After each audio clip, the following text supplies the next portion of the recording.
అన్నదాత సుఖీభవ ఈ కార్యక్రమానికి మొదటి విడత ఆగస్టు 2వ తేదీన మనకి అకౌంట్ లో పడడం జరిగింది. ప్రతి ఒక్క రైతుకు 7,000 రూపాయలు, సెంట్రల్ గవర్నమెంట్ 2,000, స్టేట్ గవర్నమెంట్ 5,000. అమ్మ, ఈ గ్రామంలోనే 800 కుటుంబాలు, రైతు కుటుంబాలు లబ్ధి పొందుతా ఉన్నాయి. అన్నదాత సుఖీభవ కార్యక్రమం కింద ప్రతి ఒక్క రైతుకు సంవత్సరానికి 20,000 రూపాయలు వేస్తామని మాట ఇవ్వడం జరిగింది.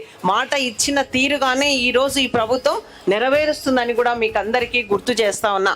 చూడండి, మన పాణ్యం నియోజకవర్గంలో 3,517 మంది రైతులకు మొదటి విడతగా 26 కోట్లు జమ అయిందని కూడా రైతుల అకౌంట్ లో ఈ సందర్భంగా తెలియజేస్తున్నాం. 3 విడతలుగా 75 కోట్లు రైతులకు అందరికీ అందజేస్తున్నామని కూడా ఈ సందర్భంగా మీకు అందరికీ తెలియజేస్తా ఉన్నా.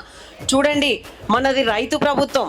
గతంలో మీరందరూ చూశారు, మనకు రైతు రథాలు ఇచ్చినాం ఈ తెలుగుదేశం ప్రభుత్వం ఉన్నప్పుడే.